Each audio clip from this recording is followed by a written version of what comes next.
तृतीय वर्ष के विद्यार्थियों, मैं आपकी हिंदी की प्रवक्ता श्रीमती सीमा गवर्नमेंट कॉलेज बहादुरगढ़ से। विद्यार्थियों, आज हम पढ़ेंगे जयशंकर प्रसाद द्वारा रचित कहानी पुरस्कार का सार। पुरस्कार कहानी जयशंकर प्रसाद द्वारा लिखी गई प्रसिद्ध कहानियों में से एक है। इस कहानी में लेखक ने मधुलिका के अंतर्द्वंद का बहुत सुंदर चित्रण किया है। महाराज की सवारी आ रही है, सारी जनता उनके स्वागत के लिए खड़ी है। महाराज हाथी पर से उतरे, जनता ने उनका स्वागत किया। वह दिन कौशल के एक प्रसिद्ध उत्सव का दिन था। इस उत्सव में महाराज को एक दिन के लिए कृषक बनना पड़ता था। इंद्र की पूजा की जाती तथा नगर निवासी खूब आनंद मनाते थे। हर साल ये उत्सव मनाया जाता था। अनेक राज्यों के राजकुमार भी इस उत्सव में भाग लेते थे। आज इस उत्सव के लिए मधुलिका की भूमि चुनी गई थी। मधुलिका बीजों का एक थाल लेकर महाराज के साथ साथ चल रही थी। महाराज उसी थाल में से बीज लेकर खेत में डाल रहे थे। मगध का एक राजकुमार अरुण भी अपने रथ पर बैठा ये दृश्य देख रहा था। उत्सव समाप्त होने के पश्चात महाराज ने मधुलिका को कुछ स्वर्ण मुद्राएं पुरस्कार के रूप में दी। रिवाज के अनुसार मधुलिका की भूमि अब राजा की हो चुकी थी, परंतु मधुलिका ने राजा पर न्यौछावर करके वे स्वर्ण मुद्राएं दान कर दी। ये देखकर राजा को क्रोध आ गया। तभी मधुलिका ने कहा कि ये मेरे पूर्वजों की भूमि है, मैं इसे बेच नहीं सकती। तभी मंत्री ने महाराज को बताया कि मधुलिका वाराणसी युद्ध के अन्यतम वीर सिंहमित्र की एकमात्र कन्या है। उसके पिता ने मगध के विरुद्ध उस युद्ध में कौशल को विजय दिलाई थी। भूमि तो अब महाराज की हो चुकी थी। महाराज चुपचाप वहां से चले गए। मधुलिका ने फिर उत्सव में भाग नहीं लिया। वह अपने खेत की सीमा पर मधुक वृक्ष के नीचे चुपचाप बैठी रही। राजकुमार अरुण ने भी रात के उत्सव में भाग नहीं लिया। उसे नींद नहीं आ रही थी। अपने घोड़े पर सवार होकर वह नगर द्वार की ओर चल पड़ा। नगर में प्रवेश करने के पश्चात वह इधर उधर घूमता रहा और अंत में उसी मधुक वृक्ष के नीचे जा पहुंचा जहां मधुलिका सो रही थी। तभी कोयल के बोलने से मधुलिका की नींद खुल गई और अपने सामने एक अपरिचित युवक को देखकर उठ गई। अरुण ने उससे कहा कि उसका हृदय मधुलिका की उत्सव वाली छवि का भक्त बन गया है। मधुलिका ने उसे अपने मार्ग पर जाने को कहा। अरुण ने मधुलिका को कौशल नरेश से उसकी भूमि दिलवाने की बात कही, परंतु मधुलिका ने राज नियमों को मानने में ही अपनी भलाई समझी। उसने राजकुमार से कहा कि वह उसका और अपमान न करे। तब राजकुमार बहुत उदास मन से वहां से चल पड़ा। मधुलिका अश्रु भरी निगाहों से राजकुमार के घोड़े के कारण उड़ने वाली धूल को देखती रही। मधुलिका ने राजा की कृपा नहीं ली।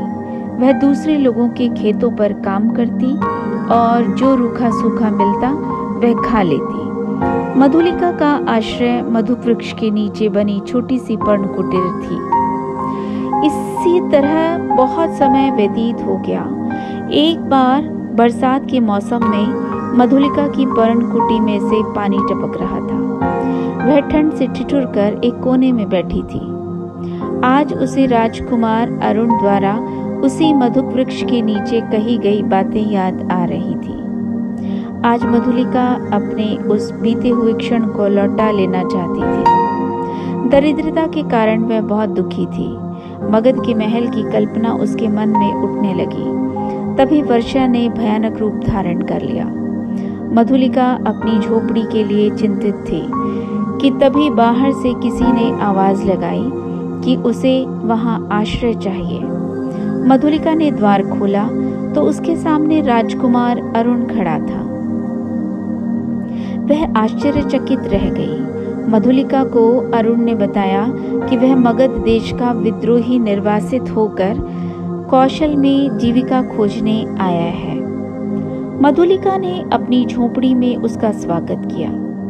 मधुलिका ने अरुण से पूछा कि इतनी दयनीय अवस्था में इतने सैनिकों को साथ रखने की क्या आवश्यकता है। तब अरुण ने कहा कि वह वीर पुरुष है और वीर पुरुष तो अपने बाहुबल पर भरोसा करते हैं। वह एक नवीन राज्य की स्थापना करना चाहता था तथा मधुलिका को राजरानी के सिंहासन पर बिठाना चाहता था। तब मधुलिका बोली कि वह हमेशा राजकुमार की प्रतीक्षा करती थी। अरुण को ये सुनकर बहुत प्रसन्नता हुई कि मधुलिका भी उससे प्रेम करती थी। तभी राजकुमार ने उसके सामने कौशल पर आक्रमण करने का प्रस्ताव रखा। उसने मधुलिका से कहा कि आजकल सेनापति भी सैनिकों के साथ दस्युओं के दमन के लिए गए हुए हैं। राजा भी मधुलिका की कोई प्रार्थना अस्वीकार नहीं करेंगे। मधुलिका ने अरुण को साथ देने का वायदा किया। मधुलिका ने महाराज के पास जाकर अपनी भूमि के बराबर दुर्ग के दक्षिणी नाले के समीप जंगली भूमि मांग ली। उसने कहा कि उसका एक सहायक भूमि को समतल बनाने में उसकी सहायता करेगा। महाराज ने थोड़ी आनाकानी करने के बाद वह भूमि उसे दे दी। अरुण तथा उसके सैनिकों ने उस भूमि की झाड़ियों को काटकर उस भूमि को खेत बना दिया। राजकुमार अरुण बहुत प्रसन्न था। उसने मधुलिका से कहा कि वह रात को ही कौशल राज्य का उस पर आक्रमण करके वहां का अधिपति बन जाएगा तथा सुबह ही श्रावस्ती अर्थात कौशल की राजधानी में उसका राजरानी के रूप में अभिषेक होगा। मधुलिका बहुत प्रसन्न थी। जब राजकुमार अरुण ने अपने अभियान पर जाने के लिए उससे विदा ली, राजकुमार के जाने के बाद मधुलिका का मन एकदम विचलित हो उठा। वह सोचने लगी कि राजकुमार को सफलता मिले भी या नहीं। दूसरे ही पल उसके मन में विचार आया कि वह सफल ही क्यों हो, कौशल राज्य पर किसी विदेशी का अधिकार क्यों हो। कौशल के रक्षक वीर सिंह मित्र की कन्या होकर वह अपने देश पर विदेशी को शासन करने के लिए आमंत्रित कर रही थी। ये सोचते सोचते वह आगे बढ़ती जा रही थी। तभी उसने सामने से कौशल के सेनापति को सेना सहित आते हुए देखा। सेनापति के पूछने पर उसने कहा कि वह उसकी हत्या कर दे, उसे राजा के पास ले जाए। सेनापति को उसने बताया कि वह आज श्रावस्ती दुर्ग दस्युओं के हाथ से चला जाएगा। दक्षिणी नाले के पार से उनका आक्रमण होगा। ये सुनकर सेनापति ने 80 सैनिकों को धीरे धीरे नाले की ओर बढ़ने को कहा और स्वयं कुछ सैनिकों के साथ दुर्ग की ओर चला गया। मधुलिका को भी साथ ले लिया गया। तब सेनापति ने दुर्ग के 100 सैनिकों को बिना किसी आवाज के दुर्ग के दक्षिण की ओर बढ़ने को कहा। मधुलिका को राजा के सामने प्रस्तुत किया गया। सेनापति ने राजा को सारी बात बताई। राजा ने मधुलिका से कहा कि क्या ये बात सत्य है। मधुलिका के हाँ कहने पर राजा ने मधुलिका को वहां प्रतीक्षा करने को कहा और स्वयं युद्ध के लिए चले गए। युद्ध में अरुण को बंदी बना लिया गया। कौशल पराधीन होने से बच गया। सारी जनता आनंद से झूम उठी। अरुण को मृत्युदंड दिया गया। राजा ने मधुलिका को कुछ पुरस्कार मांगने को कहा। मधुलिका ने कहा कि उसे कुछ नहीं चाहिए। तब महाराज ने उससे कहा कि उसे कुछ न कुछ मांगना ही होगा। तब मधुलिका ने राजा से प्राण दंड की मांग की और बंदी अरुण के पास जाकर खड़ी हो गई। तो विद्यार्थियों, पुरस्कार कहानी का उद्देश्य जानते हैं। साहित्य में कुछ कहानियां अमर होती हैं। हर युग में वह ताजा ही लगती है। उनका महत्व कभी कम नहीं होता। प्रसाद जी की कहानी पुरस्कार भी ऐसी ही कहानी है। प्रसाद जी की इस कहानी का उद्देश्य पाठक को ये संदेश देना है कि देश की सुरक्षा सर्वोपरि है। उसके सामने व्यक्तिगत स्वार्थों का ये कोई महत्व नहीं है, अतः उन्हें आसानी से देश पर बलिदान किया जा सकता है। यदि देश है तो हम रहेंगे, देश स्वतंत्र रहेगा तो व्यक्तिगत स्वार्थ भी पूरे हो जाएंगे, और यदि देश ही न रहा तो व्यक्ति के स्वार्थ कैसे पूरे हो सकेंगे। प्रसाद जी ने मधुलिका के चरित्र द्वारा अपने इस उद्देश्य को स्पष्ट करने का प्रयास किया है। मधुलिका की देशभक्ति का हमें तब परिचय मिलता है जब अरुण मगध का राजकुमार उसे उसकी भूमि वापस दिलाने की बात कहता है तो वह उत्तर देती है, नहीं, वह कौशल का राष्ट्रीय नियम है, मैं उसे बदलना नहीं चाहती, चाहे उससे मुझे कितना ही दुख हो। राष्ट्रीय नियमों का पालन करना हम सबका कर्तव्य होना चाहिए, क्योंकि इन्हीं नियमों में तो राष्ट्र की संस्कृति और सभ्यता छिपी रहती है। किसी भी राष्ट्र की पहचान उसकी संस्कृति और सभ्यता से ही होती है। इसी कारण मधुलिका भी अपने देश के नियम को नहीं तोड़ना चाहती थी कि राजा एक दिन इसी खेत में हल चलाता है और जिस खेत में हल चलाता है भूमिपति को उसकी चौगनी कीमत देकर वह भूभाग राज का हो जाता है। मधुलिका का विरोध तो केवल उस भूभाग की कीमत लेने से है, क्योंकि वह अपने बाप दादा की जमीन को बेचना अपराध समझती है। मधुलिका को इसके लिए अभावग्रस्त जीवन व्यतीत करना पड़ा, दूसरे खेतों में काम करना पड़ा, रूखी सूखी खाकर गुजारा करना पड़ा, छोटी सी घास फूस की झोपड़ी में रहना पड़ा। इसकी उसने कोई परवाह न की। उसे अपने कर्म पर कभी कोई पछतावा न हुआ, क्योंकि उसने अपने देश की सभ्यता और संस्कृति के परिचायक नियमों का उल्लंघन नहीं किया था। दूसरी बार मधुलिका की देशभक्ति उस समय सामने आती है जब मगध का निर्वासित राजकुमार अरुण उससे आकर अपना प्रेम व्यक्त करता है। मधुलिका भोली तो थी ही, जवान भी थी, उसके दिल में भी कुछ अरमान थे, कुछ हसरतें थी। ऊपर से दारिद्र्य की ठोकरों ने उसे व्यथित और अधीर कर दिया था। वह राजकुमार को चिकनी चुपड़ी बातों में आ गई और उसी की प्रेरणा से राजा से उस भूमि को मांग लिया, जो वैसे तो जंगल थी किंतु सैनिक दृष्टि से महत्वपूर्ण थी। राजा ने मधुलिका के पिता की देशभक्ति को ध्यान में रखते हुए उसे वह भूभाग देने की सहमति दे दी थी, किंतु ज्यों ही मधुलिका को ये पता चलता है कि राजकुमार अरुण उसी के देश पर अधिकार करना चाहता है तो वह उसे सहन न कर सकी और सारी बात सेनापति और राजा को बता दी। फलस्वरूप अरुण बंदी बनाया गया। उसका षड्यंत्र विफल रहा। राजा ने उससे कहा, सिंहमित्र की कन्या, तुमने फिर एक बार कौशल का उपकार किया है। मधुलिका चाहती तो रानी बन सकती थी, किंतु उसे अपने देश के साथ विश्वासघात करना उचित नहीं जान पड़ा।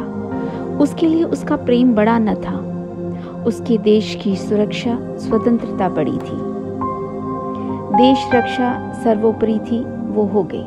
अब अपने प्यार की रक्षा का समय है और उसने पुरस्कार में अपने लिए भी मृत्युदंड मांगकर अपने प्यार का साथ देने का निश्चय किया। इस प्रकार उसने अपनी बुद्धिमत्ता से दोनों की रक्षा की। इस प्रकार कहानीकार अपने उद्देश्य में पूर्णतया सफल हुआ कि देश को सुरक्षा सर्वोपरि है और व्यक्तिगत स्वार्थ कितने ही महत्वपूर्ण हो। वित्तीय वर्ष के विद्यार्थियों, आपकी हिंदी की प्रवक्ता श्रीमती सीमा गवर्नमेंट कॉलेज बहादुरगढ़ से। विद्यार्थियों, आज हम पढ़ेंगे जयशंकर प्रसाद द्वारा रचित कहानी पुरस्कार का सार। पुरस्कार कहानी जयशंकर प्रसाद द्वारा लिखी गई प्रसिद्ध कहानियों में से एक है। इस कहानी में लेखक ने मधुलिका के अंतर्द्वंद का बहुत सुंदर चित्रण किया है। महाराज की सवारी आ रही है, सारी जनता उनके स्वागत के लिए खड़ी है। महाराज हाथी पर से उतरे, जनता ने उनका स्वागत किया। वह दिन कौशल के एक प्रसिद्ध उत्सव का दिन था। इस उत्सव में महाराज को एक दिन के लिए कृषक बनना पड़ता था। इंद्र की पूजा की जाती तथा नगर निवासी खूब आनंद मनाते थे। हर साल ये उत्सव मनाया जाता था। अनेक राज्यों के राजकुमार भी इस उत्सव में भाग लेते थे। आज इस उत्सव के लिए मधुलिका की भूमि चुनी गई थी। मधुलिका बीजों का एक थाल लेकर महाराज के साथ साथ चल रही थी। महाराज उसी थाल में से बीज लेकर खेत में डाल रहे थे। मगध का एक राजकुमार अरुण भी अपने रथ पर बैठा ये दृश्य देख रहा था। उत्सव समाप्त होने के पश्चात महाराज ने मधुलिका को कुछ स्वर्ण मुद्राएं पुरस्कार के रूप में दी। रिवाज के अनुसार मधुलिका की भूमि अब राजा की हो चुकी थी, परंतु मधुलिका ने राजा पर न्यौछावर करके वे स्वर्ण मुद्राएं दान कर दी। ये देखकर राजा को क्रोध आ गया। तभी मधुलिका ने कहा कि ये मेरे पूर्वजों की भूमि है, मैं इसे बेच नहीं सकती। तभी मंत्री ने महाराज को बताया कि मधुलिका वाराणसी युद्ध के अन्यतम वीर सिंहमित्र की एकमात्र कन्या है। उसके पिता ने मगध के विरुद्ध उस युद्ध में कौशल को विजय दिलाई थी। भूमि तो अब महाराज की हो चुकी थी। महाराज चुपचाप वहां से चले गए। मधुलिका ने फिर उत्सव में भाग नहीं लिया। वह अपने खेत की सीमा पर मधुक वृक्ष के नीचे चुपचाप बैठी रही। राजकुमार अरुण ने भी रात के उत्सव में भाग नहीं लिया। उसे नींद नहीं आ रही थी। अपने घोड़े पर सवार होकर वह नगर द्वार की ओर चल पड़ा। नगर में प्रवेश करने के पश्चात वह इधर उधर घूमता रहा और अंत में उसी मधुक वृक्ष के नीचे जा पहुंचा जहां मधुलिका सो रही थी। तभी कोयल के बोलने से मधुलिका की नींद खुल गई और अपने सामने एक अपरिचित युवक को देखकर उठ गई। अरुण ने उससे कहा कि उसका हृदय मधुलिका की उत्सव वाली छवि का भक्त बन गया है। मधुलिका ने उसे अपने मार्ग पर जाने को कहा। अरुण ने मधुलिका को कौशल नरेश से उसकी भूमि दिलवाने की बात कही, परंतु मधुलिका ने राज नियमों को मानने में ही अपनी भलाई समझी। उसने राजकुमार से कहा कि वह उसका और अपमान न करे। तब राजकुमार बहुत उदास मन से वहां से चल पड़ा। मधुलिका अश्रु भरी निगाहों से राजकुमार के घोड़े के कारण उड़ने वाली धूल को देखती रही। मधुलिका ने राजा की कृपा नहीं ली। वह दूसरे लोगों के खेतों पर काम करती और जो रूखा सूखा मिलता वह खा लेती। मधुलिका का आश्रय मधुक वृक्ष के नीचे बनी छोटी सी पर्ण कुटीर थी। इसी तरह बहुत समय व्यतीत हो गया। एक बार बरसात के मौसम में मधुलिका की पर्ण कुटी में से पानी टपक रहा था। वह ठंड से ठिठुर कर एक कोने में बैठी थी। आज उसे राजकुमार अरुण द्वारा उसी मधुक वृक्ष के नीचे कही गई बातें याद आ रही थी। आज मधुलिका अपने उस बीते हुए क्षण को लौटा लेना चाहती थी। दरिद्रता के कारण वह बहुत दुखी थी।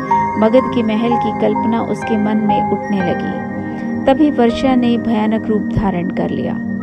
मधुलिका अपनी झोपड़ी के लिए चिंतित थी कि तभी बाहर से किसी ने आवाज लगाई कि उसे वहां आश्रय चाहिए। मधुलिका ने द्वार खोला तो उसके सामने राजकुमार अरुण खड़ा था। वह आश्चर्यचकित रह गई। मधुलिका को अरुण ने बताया कि वह मगध देश का विद्रोही निर्वासित होकर कौशल में जीविका खोजने आया है। मधुलिका ने अपनी झोपड़ी में उसका स्वागत किया। मधुलिका ने अरुण से पूछा कि इतनी दयनीय अवस्था में इतने सैनिकों को साथ रखने की क्या आवश्यकता है। तब अरुण ने कहा कि वह वीर पुरुष है और वीर पुरुष तो अपने बाहुबल पर भरोसा करते हैं। वह एक नवीन राज्य की स्थापना करना चाहता था तथा मधुलिका को राजरानी के सिंहासन पर बिठाना चाहता था। तब मधुलिका बोली कि वह हमेशा राजकुमार की प्रतीक्षा करती थी। अरुण को ये सुनकर बहुत प्रसन्नता हुई कि मधुलिका भी उससे प्रेम करती थी। तभी राजकुमार ने उसके सामने कौशल पर आक्रमण करने का प्रस्ताव रखा। उसने मधुलिका से कहा कि आजकल सेनापति भी सैनिकों के साथ दस्युओं के दमन के लिए गए हुए हैं। राजा भी मधुलिका की कोई प्रार्थना अस्वीकार नहीं करेंगे। मधुलिका ने अरुण को साथ देने का वायदा किया। मधुलिका ने महाराज के पास जाकर अपनी भूमि के बराबर दुर्ग के दक्षिणी नाले के समीप जंगली भूमि मांग ली। उसने कहा कि उसका एक सहायक भूमि को समतल बनाने में उसकी सहायता करेगा। महाराज ने थोड़ी आनाकानी करने के बाद वह भूमि उसे दे दी। अरुण तथा उसके सैनिकों ने उस भूमि की झाड़ियों को काटकर उस भूमि को खेत बना दिया। राजकुमार अरुण बहुत प्रसन्न था। उसने मधुलिका से कहा कि वह रात को ही कौशल राज्य का उस पर आक्रमण करके वहां का अधिपति बन जाएगा तथा सुबह ही श्रावस्ती अर्थात कौशल की राजधानी में उसका राजरानी के रूप में अभिषेक होगा। मधुलिका बहुत प्रसन्न थी। जब राजकुमार अरुण ने अपने अभियान पर जाने के लिए उससे विदा ली, राजकुमार के जाने के बाद मधुलिका का मन एकदम विचलित हो उठा। वह सोचने लगी कि राजकुमार को सफलता मिले भी या नहीं। दूसरे ही पल उसके मन में विचार आया कि वह सफल ही क्यों हो, कौशल राज्य पर किसी विदेशी का अधिकार क्यों हो। कौशल के रक्षक वीर सिंह मित्र की कन्या होकर वह अपने देश पर विदेशी को शासन करने के लिए आमंत्रित कर रही थी। ये सोचते सोचते वह आगे बढ़ती जा रही थी। तभी उसने सामने से कौशल के सेनापति को सेना सहित आते हुए देखा। सेनापति के पूछने पर उसने कहा कि वह उसकी हत्या कर दे, उसे राजा के पास ले जाए। सेनापति को उसने बताया कि वह आज श्रावस्ती दुर्ग दस्युओं के हाथ से चला जाएगा। दक्षिणी नाले के पार से उनका आक्रमण होगा। ये सुनकर सेनापति ने 80 सैनिकों को धीरे धीरे नाले की ओर बढ़ने को कहा और स्वयं कुछ सैनिकों के साथ दुर्ग की ओर चला गया। मधुलिका को भी साथ ले लिया गया। तब सेनापति ने दुर्ग के 100 सैनिकों को बिना किसी आवाज के दुर्ग के दक्षिण की ओर बढ़ने को कहा। मधुलिका को राजा के सामने प्रस्तुत किया गया। सेनापति ने राजा को सारी बात बताई। राजा ने मधुलिका से कहा कि क्या ये बात सत्य है। मधुलिका के हाँ कहने पर राजा ने मधुलिका को वहां प्रतीक्षा करने को कहा और स्वयं युद्ध के लिए चले गए। युद्ध में अरुण को बंदी बना लिया गया। कौशल पराधीन होने से बच गया। सारी जनता आनंद से झूम उठी। अरुण को मृत्युदंड दिया गया।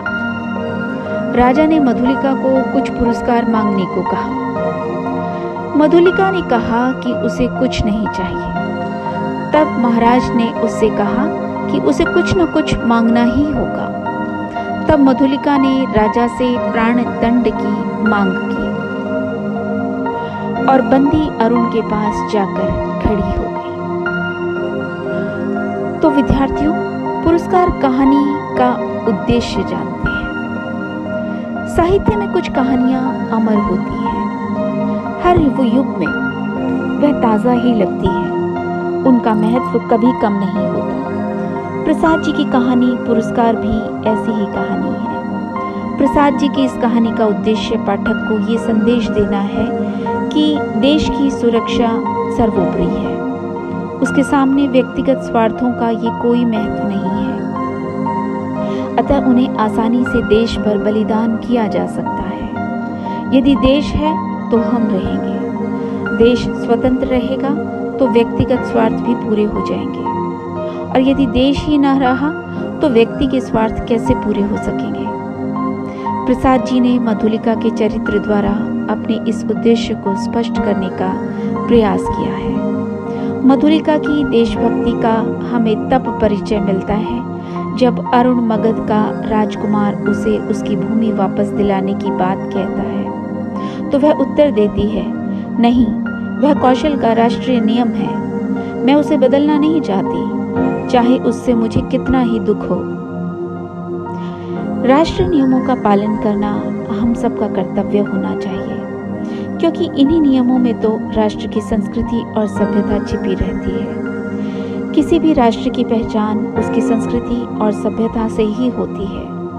इसी कारण मधुलिका भी अपने देश के नियम को नहीं तोड़ना चाहती थी कि राजा एक दिन इसी खेत में हल चलाता है और जिस खेत में हल चलाता है भूमिपति को उसकी चौगुनी कीमत देकर वह भूभाग राज का हो जाता है।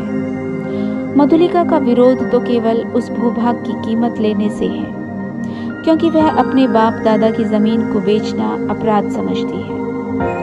मधुलिका को इसके लिए अभावग्रस्त जीवन व्यतीत करना पड़ा। दूसरे खेतों में काम करना पड़ा, रूखी सूखी खाकर गुजारा करना पड़ा, छोटी सी घास फूस की झोपड़ी में रहना पड़ा। इसकी उसने कोई परवाह न की। उसे अपने कर्म पर कभी कोई पछतावा न हुआ, क्योंकि उसने अपने देश की सभ्यता और संस्कृति के परिचायक नियमों का उल्लंघन नहीं किया था। दूसरी बार मधुलिका की देशभक्ति उस समय सामने आती है जब मगध का निर्वासित राजकुमार अरुण उससे आकर अपना प्रेम व्यक्त करता है। मधुलिका भोली तो थी ही, जवान भी थी। उसके दिल में भी कुछ अरमान थे, कुछ हसरतें थी। ऊपर से दारिद्र्य की ठोकरों ने उसे व्यथित और अधीर कर दिया था। वह राजकुमार को चिकनी चुपड़ी बातों में आ गई और उसी की प्रेरणा से राजा से उस भूमि को मांग लिया, जो वैसे तो जंगल थी किंतु सैनिक दृष्टि से महत्वपूर्ण थी। राजा ने मधुलिका के पिता की देशभक्ति को ध्यान में रखते हुए उसे वह भूभाग देने की सहमति दे दी थी, किंतु ज्यों ही मधुलिका को ये पता चलता है कि राजकुमार अरुण उसी के देश पर अधिकार करना चाहता है, तो वह उसे सहन न कर सकी और सारी बात सेनापति और राजा को बता दी। फलस्वरूप अरुण बंदी बनाया गया। उसका षड्यंत्र विफल रहा। राजा ने उससे कहा, सिंहमित्र की कन्या, तुमने फिर एक बार कौशल का उपकार किया है। मधुलिका चाहती तो रानी बन सकती थी, किंतु उसे अपने देश के साथ विश्वासघात करना उचित नहीं जान पड़ा। उसके लिए उसका प्रेम बड़ा न था, उसके देश की सुरक्षा स्वतंत्रता बड़ी थी। देश रक्षा सर्वोपरि थी, वो हो गई। अब अपने प्यार की रक्षा का समय है। और उसने पुरस्कार में अपने लिए भी मृत्युदंड मांगकर अपने प्यार का साथ देने का निश्चय किया। इस प्रकार उसने अपनी बुद्धिमत्ता से दोनों की रक्षा की। इस प्रकार कहानीकार अपने उद्देश्य में पूर्णतया सफल हुआ कि देश को सुरक्षा सर्वोपरि है और व्यक्तिगत स्वार्थ कितने ही महत्वपूर्ण हो,